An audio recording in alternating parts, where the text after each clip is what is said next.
Hello all my dears, at first Vande Mataram and welcome you on your own beautiful channel UG Sharma classes. तो आज हम लोग क्या कर रहे होंगे, आज हम लोग फ्री फॉल के बारे में देख रहे होंगे, जिसमें देख रहे होंगे कि अगर सेम मास का बॉडी अगर सेम हाइट से गिराया जाता है तो क्या उस पे होने वाला है, क्या वो दोनों साथ पे गिरेंगे, क्या वो अलग अलग पे गिरेंगे, ये हम लोग सबसे पहले देखेंगे। अगर वो अलग या साथ पे गिरते हैं तो किस एक्सीलरेशन से वो ऊपर से, जिस हाइट से उसको गिरा रहे हैं, जिस हाइट से वो किस एक्सीलरेशन से वो गिर रहा होगा अर्थ की तरफ, वो हम लोग देखेंगे। फिर देखेंगे कि वो एक्सीलरेशन ड्यू टू ग्रेविटी जो है वो क्या करता है, वेरी करता है, किस पोजीशन पे वेरी करता है, किस सिचुएशन पे वेरी करता है, ये देख रहे होंगे। उसके बाद हम लोग देख रहे होंगे मोशन अंडर ग्रेविटी को देख रहे होंगे। उसके बाद वीडियो को खत्म करेंगे। तो फिर चलो करते हैं शुरुआत बिना किसी बात दें, लेट्स स्टार्ट।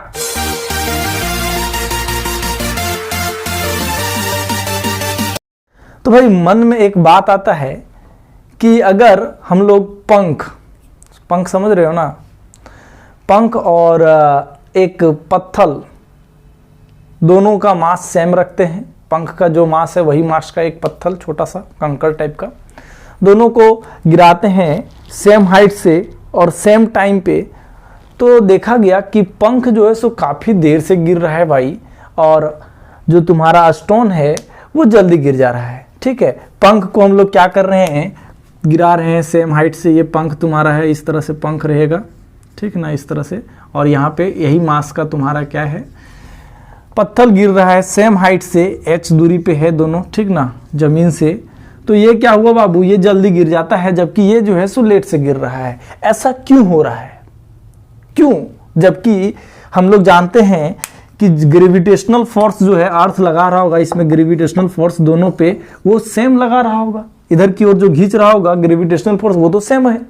अगर ऐसा है कि ग्रेविटेशनल फोर्स सेम लग रहा है तो फिर ये दोनों अलग टाइम पे क्यों गिरा?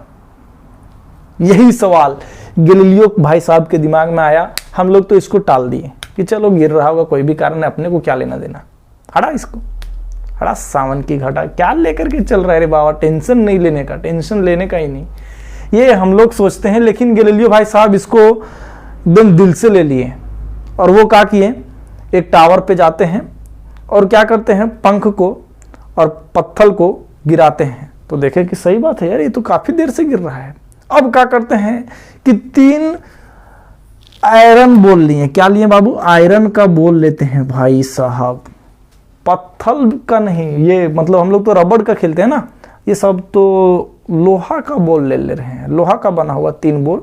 तीनों का मास अलग अलग है, ठीक है, तीनों का मास जो है सो अलग अलग है। M1 M2 M3 मान लेते हैं। ये मास है किसका किसका? आयरन बॉल का, एक छोटा सा है, एक उससे बड़ा, एक उससे भी बड़ा। ये तीनों को जब गिराया गया सेम हाइट से, उस बिल्डिंग का एकदम ऊंचाई पे चढ़ गए गैलीलियो भाई साहब और गिराते हैं, तो देखे कि तीनों का तीनों एक ही साथ गिर गया। अरे बाबा ये क्या हो गया, तीनों का तीनों एक साथ पे गिरता है। तो वहां से गैलीलियो भाई साहब कंक्लूड करते हैं, क्या कंक्लूड कर रहे हैं कि चाहे मास कोई भी हो, बॉडी जो है सो गिरता है सेम टाइम पे या फिर सेम एक्सीलरेशन से अर्थ की ओर आ रहा होता है। ठीक है, तो गैलीलियो भाई साहब ये ऑब्जर्व करके बता के चल गए। इसी को रॉबर्ट बॉयल्स जो है एक्सपेरिमेंटली प्रूव करता है। कैसे प्रूव करता है?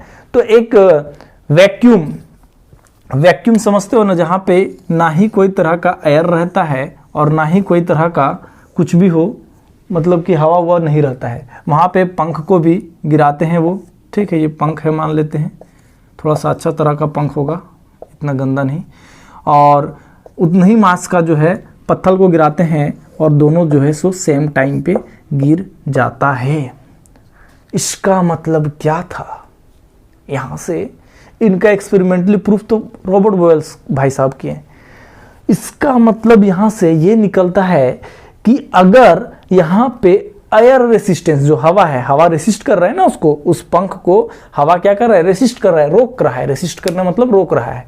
अगर एयर रेसिस्टेंस को यहाँ पे नेग्लेक्ट कर दिया जाए, हटा दिया जाए, किसी तरह करके हवा को हटा दिया जाए यहाँ से, ठीक है, जिस तरह से यहाँ पे वैक्यूम में किया गया, तो चाहे पंख हो या चाहे कंकड़ हो, दोनों को गिराओ सेम टाइम पे सेम हाइट से गिरेगा। दैट मीन्स अर्थ जो है दोनों को सेम एक्सेलरेशन से खींच रहा होगा। ठीक है, यही है फ्री फॉल का कहानी।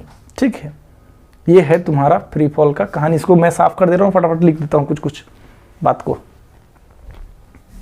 तो मैंने यहां पे लिखा है कुछ, the acceleration with which a body fall towards the earth due to gravitational pull. Gravitational pull या फिर ग्रेविटेशनल फोर्स के कारण से अगर कोई बॉडी अर्थ के टुवर्ड्स आता है जिस एक्सेलरेशन से, उस एक्सेलरेशन को क्या बोलते हैं? Acceleration due to gravitational force भी बोल सकते हैं और बोलते हैं एक्सेलरेशन ड्यू टू ग्रेविटी, जो बहुत फेमस है, जिसको डिनोट किया जाता है स्मॉल जी से। ठीक ना, स्मॉल जी से डिनोट किया जाता है एक्सेलरेशन ड्यू टू ग्रेविटी। तो एक्सेलरेशन ड्यू टू ग्रेविटी और acceleration due to gravitational force दोनों क्या है? सेम है, इसमें कोई डॉट नहीं होना चाहिए। अब है बात फ्री फॉल का। तो फ्री फॉल किसको बोलते हैं बाबू? तो फ्री फॉल कुछ नहीं है। फ्री फॉल कि दोनों को ऐसे करके रख दो, इसे छोड़ दो, ऐसे रख दें मतलब छोड़ देना, गिर गया, अरे वाह अरे वाह, यही तो है फ्री फॉल। कुछ नहीं है फ्री फॉल कि दोनों को एकदम कोई तरह का फोर्स नहीं लगा रहा है, अपने से ताकत उकत नहीं लगाना है। ठीक है, एकदम थुरने उड़ने नहीं लगना है कि जाओ जल्दी जल्दी नहीं जाना है, इसको भेजने नहीं जल्दी, बस सिंपली छोड़ दो और ये नीचे गिर गया, इसको बोलते हैं फ्री फॉल। इसका मतलब क्या है कि अगर कोई बॉडी गिर रहा है, ठीक है, नीचे की ओर गिर रहा है और क्या हो रहा है, उसमें कोई एक्सटर्नल फोर्स नहीं लगाया गया है सिवाय ग्रेविटेशनल फोर्स के। अगर कोई बॉडी ग्रेविटेशनल फोर्स के इन्फ्लुएंस में कहीं से गिर रहा है या फिर कुछ भी हो रहा है तो उसको बोलते हैं ग्रेविटेशनल फ्री फॉल। उसको क्या बोलते हैं हम लोग? Free fall. तो फ्री फॉल क्या है कि अगर कोई बॉडी, हम लोग क्या करते हैं, बॉडी को ऐसे करके छोड़ दिए, मतलब कोई अदर फोर्स नहीं लगाया उसमें, किसी तरह से इसे नहीं धकेले हैं, किसी तरह से उसको ये नहीं कर रहे हैं, मतलब वो सिंपली छोड़ दिया गया है और वो नीचे की ओर आ रहा है, चाहे जो भी हो रहा है, किसके कारण से? तो ग्रेविटेशनल फोर्स के कारण से, उसको बोलते हैं फ्री फॉल। तो फ्री फॉल के लिए क्या होना चाहिए? सिर्फ और सिर्फ ग्रेविटेशनल फोर्स लगना चाहिए। ठीक है, अब देखो अगर ये जी है, एक्सीलरेशन ड्यू टू ग्रेविटी अगर है, जिस एक्सीलरेशन से अर्थ के टुवर्ड्स सारे ऑब्जेक्ट आ रहे हैं, ऊपर हम लोग फेंकते हैं चाहे छोड़ते हैं, जिस एक्सीलरेशन से अर्थ के टुवर्ड्स वो लोग आ रहे हैं, तो वो क्या है और कितना है और कैसे है, उसके ऊपर हम लोग थोड़ा सा बात करना पसंद करेंगे, है कि नहीं? चलो ठीक है, तो हम लोग 2-3 चीज जानते हैं, वो चीज पहले लिख लेते हैं। हम लोग जानते हैं F जो है मतलब फोर्स इज इक्वल टू होता है ma। यहाँ पे हम लिखेंगे a के जगह में g, तो F इज इक्वल टू क्या हो गया? mg। g क्या है? a के जगह में आने वाला टर्म, दोनों सेम है। यहाँ पे एक्सेलरेशन इसको बोलते हैं, यहाँ पे एक्सेलरेशन ड्यू टू ग्रेविटी एक स्पेशल आ गया है। ठीक है, ये स्पेशल क्या है? ये अर्थ के कारण से आता है, ठीक ना, ग्रेविटेशनल फोर्स के कारण से। चलो ठीक है, ये हम लोग जानते हैं F is equal to ma जानते थे न्यूटन्स के सेकेंड लॉ से, ठीक ना। अब यहाँ से हम लोग क्या देखे हैं? F जो है ग्रेविटेशनल फोर्स वो होता है g into m1 into m2 by d square. यहाँ पे m1 जो है मास ऑफ अर्थ है, वो हम मैं लिख दे रहा हूँ मास ऑफ अर्थ, और यहाँ पे m2 जो है वो मास ऑफ ऑब्जेक्ट है, ठीक ना, यहाँ तक कोई दिक्कत नहीं। और ये भी तुम्हारा क्या है? मास ऑफ ऑब्जेक्ट है। अब देखो ये दोनों तो इक्वल होना चाहिए क्योंकि दोनों तो फोर्स ही है, तो इक्वेशन 1 और 2 को हम लोग इक्वल कर दे रहे हैं बाबू। तो equation from equation 1 and 2, from equation 1 and 2, 1 और 2 से क्या देखें? MOG is equal to capital G into ME into MO by d square. ये और ये जो सॉरी ये क्या हो गया? MO और MO खत्म हो गया, मतलब मास ऑफ ऑब्जेक्ट जो है सो खत्म हो गया। तो G बराबर क्या आया? Capital G into ME by d square. ये आया G का एक्सप्रेशन। G जो है सो किस पे डिपेंड कर रहा है? मास ऑफ अर्थ पे डिपेंड कर रहा है। और D that means distance of object from the centre of earth, ये अर्थ है, ठीक है, उसका सेंटर है, यहाँ से यहाँ का दूरी। अगर कोई ऑब्जेक्ट होगा तो कहीं यहाँ पे होगा, मतलब ये दूरी तो बहुत कम है, ठीक है। और हम लोग जानते हैं सेंटर से अर्थ की दूरी को, ठीक है, अर्थ सरफेस की दूरी को। ये तुम्हारा जो है यहाँ पे हम लोग लिख सकते हैं D क्या है बाबू? D जो है सो रेडियस ऑफ अर्थ है। बोलो यही बात है कि नहीं? डी क्या है? रेडियस ऑफ अर्थ है। मतलब डिपेंड किस पे कर रहा है?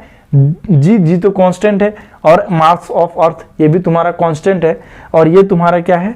डिपेंड कर रहा है डी पे, ठीक ना। अगर हम लोग डिस्टेंस वेरी करवाएंगे तो तुम्हारा एक्सीलरेशन ड्यू टू ग्रेविटी भी वेरी कर रहा होगा। यही बात है कुल मिलाकर के, यही बात है ना। देख लो इसको तुम एक बार अच्छा से। तो चलो फिर हम लोग जी का वैल्यू कैलकुलेट करना चाहते हैं, इंटरेस्टेड तो हैं। अगर हम लोग सब डेटा देख लें और दिया जाए तो क्या क्या कर सकते हैं। हम लोग जानते हैं मास ऑफ अर्थ जो होता है वो 6 × 10⁻24 kg होता है, और डी का वैल्यू मतलब रेडियस जो होता है अर्थ का वो हम लोग जानते हैं वो कितना होता है? 6.4 × 10⁻6 मीटर होता है। ये बात हम लोग जानते हैं। देखो ये डिस्टेंस को नेगलेक्ट कर देंगे। ये अर्थ सरफेस से अगर कोई ऑब्जेक्ट होगा तो 2 मीटर, 4 मीटर, 10 मीटर, 1 किलोमीटर, अधिक से अधिक हो सकता है। उतना दूरी पे 1-2 किलोमीटर, 3 किलोमीटर उतना ही दूरी पे ना रहेगा। तो ये बहुत कम है इसके अपेक्षा में, इसलिए इसको क्या करते हैं हम लोग, जो थोड़ा सा बहुत दूरी है उसको नेगलेक्ट कर देते हैं, ठीक। उसके बाद देखो हम लोग क्या जान रहे हैं? जी का भी वैल्यू जान रहे हैं बाबू। क्या जानते हैं जी का वैल्यू? बोलो। 6.67 × 10⁻11 न्यूटन मीटर स्क्वायर पर kg स्क्वायर, ये हम लोग जान रहे हैं। तो हम लोग यहाँ पे क्या करेंगे? जी का जी इज इक्वल टू इंटू यहाँ पे आर रख दे रहे, ठीक ना, आर का स्क्वायर। और आर क्या है? आर कुछ नहीं है, रेडियस ऑफ द अर्थ है। अगर हम लोग यहाँ पे ये सब वैल्यू रखते हैं तो जी का वैल्यू जो आएगा कैलकुलेट करने का बाद वो आता है 9.8 मीटर पर सेकेंड स्क्वायर, ठीक है। ये किसका वैल्यू तुम लोग रख करके काट छाट करके देख सकते हो, ठीक ना, एकदम यही आएगा, विश्वास करना, ठीक ना। अब उतना कौन काटने छाटने जाता है? नहीं, बड़ा चालाक हो। ये हो गया अर्थ के कारण से। तो एक्सीलरेशन ड्यू टू ग्रेविटी जो है, acceleration due to gravity of earth, तो इसको डब्बा में बंद कर दिया जाए। Acceleration due to gravity of earth जो है 9.8 मीटर पर सेकेंड है, पर सेकेंड स्क्वायर। तो अब हम लोग क्या करेंगे? मून का कैलकुलेट करना अगर चाहते हैं कि एक्सीलरेशन ड्यू टू मून कितना होगा, अगर कोई ऑब्जेक्ट को मून पे हम लोग जाकर के, यही मार्कर को मून पे हम लोग गिराते हैं तो किस एक्सीलरेशन से मून पे के सरफेस पे ये आ रहा होगा, तो वो हम लोग निकालना चाहते हैं। तो हम लोग जानते हैं मास ऑफ मून में लिख दिया हूँ, और रेडियस ऑफ मून वो भी लिख दिया हूँ, मतलब डी का वैल्यू तुमको दिया हुआ है। और अगर तुम निकालना चाहते हो acceleration due to gravity on moon, moon में, ठीक है, तो क्या होगा? वही सेम फार्मूला, जी जो होगा स्मॉल जी वो होगा capital G into M of M ONN, that means moon, और यहाँ पे RM का स्क्वायर, रेडियस ऑफ मून। तो ये जो है कट छट करके आएगा तुम्हारे पास। देखो काट छाट करने का तुम्हारा काम है, और ये आता है तुम्हारा 1.6 इंटू 10 टू द,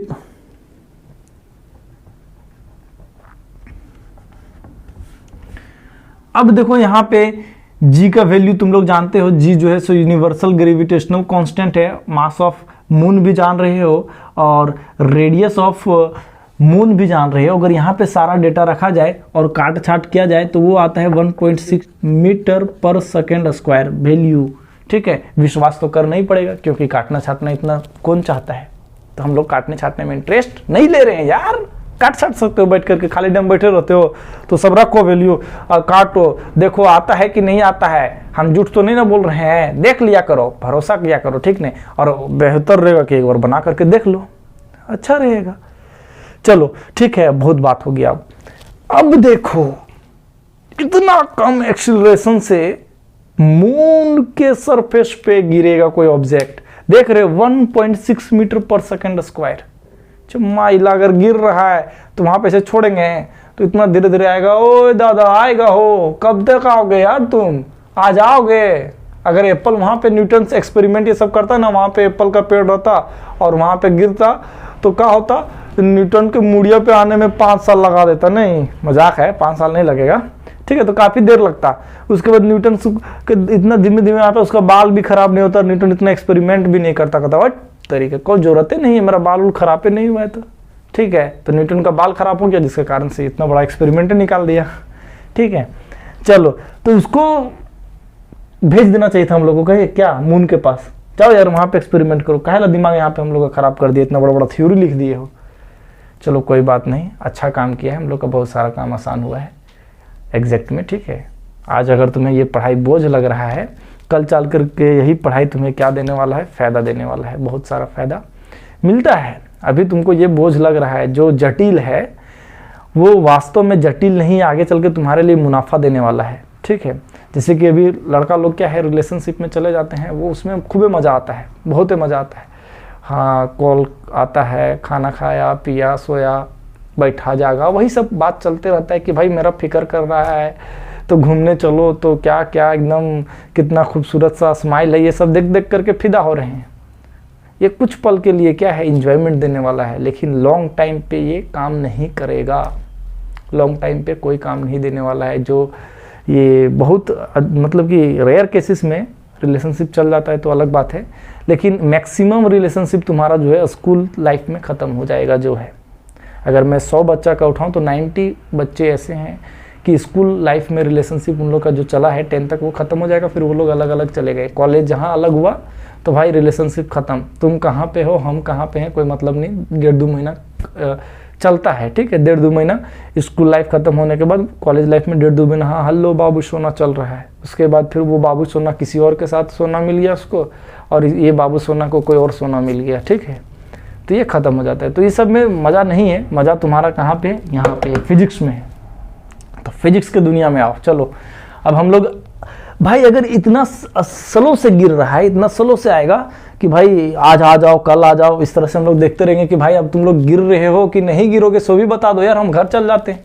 मून पे अगर रहेगा तुम लोग, तो मून पे अगर ये मार्कर को गिराओगे, चाहे कोई गेंद फेंका है ऐसे करके मून पे, ऐसे करके, चलो ठीक है, ऐसे करके फेंक रहा है, चलो फेंक दिया, उसके बाद उधर वाला जो है ना वो लुकने के लिए कहेगा आ जाएगा, आता है तो लोक लेंगे, नहीं आएगा तो फिर बता दो कि थोड़ा देर बाद 1 घंटा 1.5 घंटा बाद आएंगे, तो हम यहीं पे खड़ा रहेंगे, तब तक आना तुमके पास, हम कैच करेंगे, ठीक है। तो ऐसा लफड़ा चलते रहता है मून के पास। तो भैया जी थोड़ा सा कंपेयर कर दीजिए ना कि acceleration due to gravity on earth और acceleration due to gravity on moon, ये दोनों कंपेयर कर देते थोड़ा सा मजा आ जाता। चलो भाई कंपेयर करते हैं। यहाँ पे लिख रहे हैं acceleration due to gravity on moon, ठीक है, उसके बाद acceleration due to gravity on earth लिख दे रहे हैं, ठीक है। मून में तुम लोग जान रहे हो 1.6 है, और अर्थ में देखो तुम लोग जान रहे हो 9.8 है। ये ख़त्म, ये ख़त्म, ठीक है। ये तुम्हारा कट करो तो कितना बार में जाता है भाई, लगभग ये एक बार में, और ये 6 पॉइंट कुछ आएगा, ठीक ना, 6 पॉइंट तुम्हारा आता है 1, फिर 2, 5 इस तरह करके कुछ आता है, ठीक है। तो इसको हम लोग अप्रोक्स लेकर के चल रहे हैं 1/6। दैट मीन्स बात ये है कि जिस स्पीड से यहाँ पे तुमको गिरते हुए दिख रहा है वो ऑब्जेक्ट, वहीं पे अगर अर्थ के सरफेस मतलब कि मून के सरफेस में अगर देखा जाए, उसको गिराया जाए तो 1/6 उसका जो है सो डिक्रीज कर जाएगा। अगर हम बात करें कि अगर कोई ऑब्जेक्ट तुमको यहाँ पे 1 मीटर पर सेकेंड स्क्वायर से गिर रहा है, ठीक है, तो वहाँ पे तुमको 6 मीटर पर सेकेंड स्क्वायर से पहले देख लेते हैं, ठीक है। तो वहाँ पे कितना तुमको दिखेगा, 1 मीटर पर सेकेंड स्क्वायर से मून के सरफेस पे गिरते हुए दिख रहा होगा, ये अर्थ के सरफेस पे, ठीक ना। अर्थ के सरफेस पे तुमको 6 मीटर पर सेकेंड स्क्वायर से गिर रहा है, जबकि मून के सरफेस पे यही तुमको 1 मीटर पर सेकेंड स्क्वायर से गिर रहा होगा, दिमाग खराब हो जाएगा। चलो ये एकदम नियम खत्म, चलो ठीक है, देख लो एक बार में, ठीक है। फिर हम इसको कर दे रहे हैं भाई साफ, और करते हैं नेक्स्ट कंसेप्ट का शुरुआत, ताकि और मजा आ जाए फिजिक्स में। तो अभी तक हम लोग देख चुके हैं, क्या देख चुके हैं कि जो जी है, स्मॉल जी, जो स्मॉल जी है वो किसके बराबर है, वो कैपिटल जी इंटू एम, ये अर्थ हो सकता है, ये मून हो सकता है, कोई भी है, बाई डी का स्क्वायर, ठीक है। ये किसको क्या है बाबू, ये g का वैल्यू है। मतलब यहाँ पे अगर देखा जाए तो ये जो g है वो इनवर्सली प्रोपोर्शनल है। किसका इनवर्सली प्रोपोर्शनल है? तो डिस्टेंस का। अगर डिस्टेंस इंक्रीज करता है तो क्या होगा? तुम्हारा g का वैल्यू डिक्रीज करेगा। हम लोग जानते हैं, किसी को बताने वाला बात नहीं है ये सब, ठीक है। हम ही लोग के बीच में रहने देना ये बात, ठीक है। किसी को नहीं बताना, अपना दोस्त को भी नहीं, अपना गर्लफ्रेंड को भी नहीं, ठीक है। अर्थ जो है सो थोड़ा सा चपटा है, हाँ, अर्थ गोल नहीं है, चपटा है। ये सब बोलता है कि कोई को बोलता है कि सेब के जैसा है अर्थ, ऊपर नीचे थोड़ा सा डबल है। थोड़ा बीच बीच में गाड़ी घोड़ा आ जाता है, थोड़ा सा क्या करोगे, परेशानी आते रहता है, वो सब देखना पड़ेगा ना। चलो ठीक है, अर्थ ऊपर नीचे हम चपटा कर दे रहे हैं, ठीक है भाई। अब देखो, हम तो खुद जाकर के मेजर नहीं किए हैं, जो पढ़ते हैं देखते हैं वही सब चीज़ को हम तुम लोग के सामने बोल रहे हैं। तो अर्थ जो है सो आज के बाद चपटा है थोड़ा सा, ठीक है। तो चपटा है भाई, तो देखो इधर जो है, इधर यहाँ से यहाँ का अगर ये सेंटर होगा, मान लेते हैं, चलो एक गाड़ी और चल गया, अगर ये सेंटर होता है तो यहाँ से यहाँ का दूरी जो है हुआ ज़्यादा होगा थोड़ा सा इन कंपेरिजन टू यहाँ का, ठीक है। मतलब ये तुम्हारा पोल हो गया और ये तुम्हारा इक्वेटर हो गया।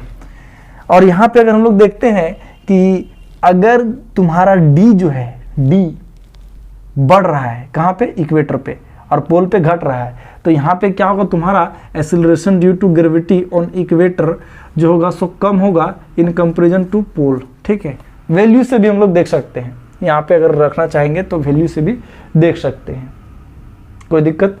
मतलब क्या हुआ कि acceleration due to gravity on equator पे और तुम्हारा पोल पे जो होगा वो ज़्यादा होगा। पोल पे एक्सेलरेशन ड्यू टू ग्रेविटी क्या होगा?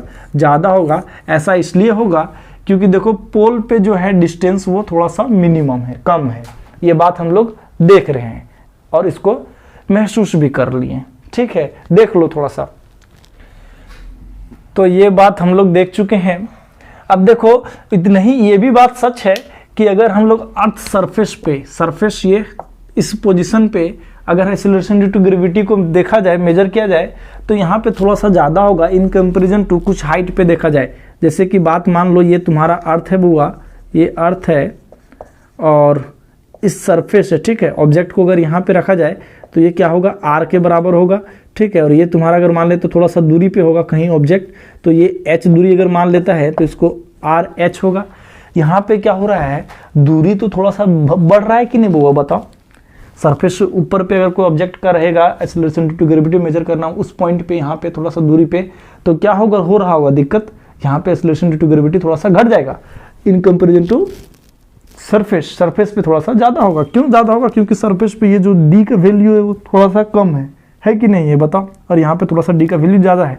ये मान लो अगर तुम्हारा सरफेस पे जो है, सरफेस पे क्या होगा? एक्सेलरेशन ड्यू टू ग्रेविटी वो होगा जी एम बाई आर मान लेते हैं, ठीक है। रेडियस ऑफ अर्थ वो आर का स्क्वायर होगा। जबकि तुम्हारा यही अगर हम लोग देखना चाहेंगे कि सरफेस से एबव सरफेस होगा, एबव सरफेस जो होगा वो जी कितना होगा बाबू? वो g into M by R plus h का स्क्वायर। अब हम लोग जानते हैं कि अगर नीचे का क्वांटिटी बढ़ता है, ये नीचे वाला अगर बढ़ता है तो ऊपर वाला पूरी घटेगा कि नहीं होगा? दैट मीन्स सरफेस के एबव में, ठीक है, वो क्या होगा? कम होगा in comparison to acceleration due to gravity on surface of earth के सरफेस में ज़्यादा होगा। ये बात हम लोग देख चुके हैं। इसी तरह से डेप्थ में अगर नीचे जाते हैं, अर्थ सरफेस के नीचे जाते रहेंगे तो एक्सेलरेशन ड्यू टू ग्रेविटी वहाँ भी घटता है, ठीक है। ये बात हम लोग मोटा मोटी देख चुके हैं। यही बात है कुल मिलाकर के, और कोई बात नहीं है। एक्सेलरेशन ड्यू टू ग्रेविटी कैसे कैसे वेरी कर रहा है वो तुम लोग जान चुके हो। ये बात बताने के लायक अब बचा ही नहीं है। अब देखते हैं मोशन अंडर ग्रेविटी, ठीक है। कुछ नहीं है इसमें, मोशन अंडर ग्रेविटी कुछ नहीं है बाबू, कुछ नहीं है। बस बोले ना कुछ नहीं है। क्या है इसमें? सो सुनो, हम लोग 3 इक्वेशन ऑफ मोशन पढ़े थे, फर्स्ट चैप्टर में चल रहा फिजिक्स का। वो तो मैं वीडियो अपलोड नहीं किया हूँ, भी करूँगा आगे, ठीक ना। अभी बीच में आए हैं तो थोड़ा सा चलो। ये अगर तुम लोग पढ़े होगे, क्या था? v is equal to u plus 80, पहला यही था, यही ना था फर्स्ट इक्वेशन ऑफ मोशन। यहाँ पे v क्या है जान रहे हो, फाइनल वेलोसिटी, u क्या है इनिशियल वेलोसिटी, और यहाँ पे a क्या है एक्सेलरेशन ड्यू टू, सॉरी यहाँ पे a है ना तो एक्सेलरेशन हो जाएगा, और t जो है वो टाइम है। यहीं पे जहाँ जहाँ a है वहाँ वहाँ तुमको क्या करना होगा, g लगाना होगा। जस्ट देख लो, सेकंड भी देखा बता देते हैं। सेकंड जो था s is equal to ut plus half AT square था, ठीक है। और थर्ड भी तुम्हारा पता होगा v square is equal to u square plus 2as था। अब जहाँ जहाँ a दिख रहा है वहाँ वहाँ क्या कर दो, g लगा दो। तो पहला जो आ जाएगा तुम्हारा v is equal to u plus gt, s is equal to ut plus half gt square, ठीक है। v square is equal to u square plus gs, 2gs, 2 छोड़ नहीं देना है। तो ये तुम्हारा हो गया मोशन अंडर ग्रेविटी का फॉर्मूला, बस तैयार हो गया। जहां जहां ए था वहां वहां जी लगा दिए। क्यों जी लगाएं, क्योंकि यहाँ पे जो एक्सेलरेशन ड्यू टू ग्रेविटी होगा, ठीक ना, ग्रेविटेशनल फोर्स के कारण से यहाँ पे एक्सेलरेशन हो रहा होगा। और acceleration due to gravitational force को हम लोग एक स्पेशल टर्म दिए हैं और रिप्रेजेंट कर रहे हैं इसको जी से, ठीक ना। तो बस कुल मिलाकर के यही बात था और कोई बात नहीं है। फिर नया नया बात करेंगे, इससे रिलेटेड बहुत सारा क्वेश्चन भी करेंगे और उतना ही प्यार से करेंगे जितना प्यार से पिछला क्वेश्चन किए थे। तो फिर और कुछ नहीं है। नेक्स्ट वीडियो में क्या देखेंगे, क्वेश्चन देखेंगे। और कैपिटल जी और स्मॉल जी बार बार आ रहा है तो क्या दिमाग खराब कर रहा है, कचड़ा जैसा एकदम लग रहा है कैपिटल जी और स्मॉल जी, तो उसमें भी अंतर देख लेंगे, ठीक है। और मिलेंगे फिर नेक्स्ट वीडियो में, ताकि वीडियो का लेंथ लंबा ना हो। इतना ही आज कवर करेंगे, ठीक है। Tata and bye bye. तो फिर मिलते हैं नेक्स्ट वीडियो में। तब तक के लिए तुम लोग को क्या करना है जानते हो, दोस्तों के बीच में आग उग लगा देना है, वीडियो कुछ कर देना है, इधर उधर तो कर दो, ठीक है। फिर मिलते हैं नेक्स्ट वीडियो में। तो फाइनली बात खत्म। चलो, वंदे मातरम।